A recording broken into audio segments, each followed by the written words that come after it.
Kalian lagi pada bahas apa sih? Oh ini kita lagi bahas reaksi kimia tanpa pelarut. Hah? Reaksi tanpa pelarut? Bukannya pelarut itu membantu supaya reaksi berjalan lancar? Nah, jadi gini betul. Tapi ada teknologi yang memungkinkan reaksi berlangsung tanpa pelarut, misalkan dengan menggunakan teknik mekanochemistry. Di sini energi mekanik digunakan untuk memicu reaksi, seperti menggiling tekanan melalui bola penggiling.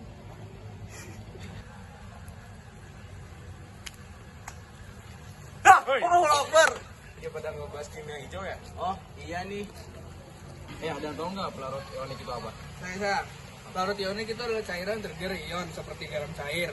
Mereka stabil, tidak mudah menguap dan bisa diatur sifatnya untuk kebutuhan reaksi tertentu. Wah keren banget, ternyata banyak alternatif ya. Jadi pelarut-pelarut yang dulu berbahaya itu sudah mulai tergantikan.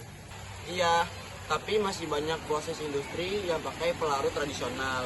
Makanya penerapan kimia hijau ini penting untuk membuat proses kimia lebih efisien dan aman. 12 prinsip kimia hijau. Kimia hijau adalah pendekatan terhadap perancangan, proses pembuatan, dan pemanfaatan produk kimia sedemikian rupa sehingga dapat meminimalkan atau bahkan menghilangkan bahaya yang diakibatkan oleh zat kimia terhadap lingkungan termasuk manusia. Yang pertama, mencegah limbah. Mengutamakan pencegahan limbah ketimbang penanggulan atau pembersihan limbah yang muncul setelah proses sintetis serta menimbulkan limbah pada setiap proses. Yang kedua, memaksimalkan nilai ekonomi suatu atom. Mengurangi limbah pada level molekul dengan memaksimalkan jumlah atom dari semua reaksi menjadi produk akhir. Atom ekonomi di sini untuk mengevaluasi efisiensi reaksi. Yang ketiga, sintetis kimia yang bahayanya sedikit. Mendesain reaksi kimia dan rute sintetis seaman mungkin, mempertimbangkan semua bahan yang berbahaya selama reaksi berlangsung termasuk limbah.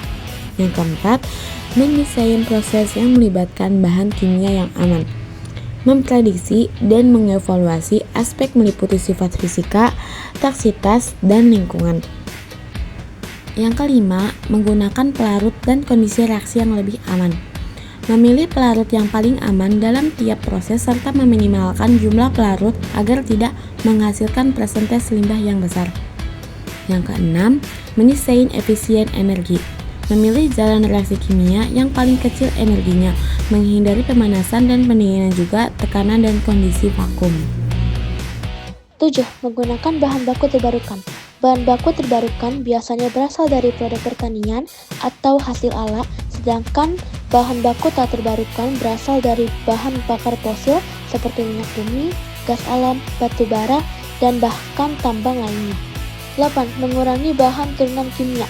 Mengurangi bahan turunan kimia untuk mengurangi tahapan reaksi tambahan bahan kimia dan produksi limbah. 9. Menggunakan katalis. Penggunaan katalis berperan pada peningkatan selektivitas, mengurangi limbah, waktu reaksi, dan energi suatu reaksi. 10. Mendesain bahan kimia dan produk terdegradasi setelah digunakan. Bahan kimia harus mudah terdegradasi dan tidak terakumulasi di lingkungan. 11. Menganalisis secara berlangsung untuk mencegah polusi.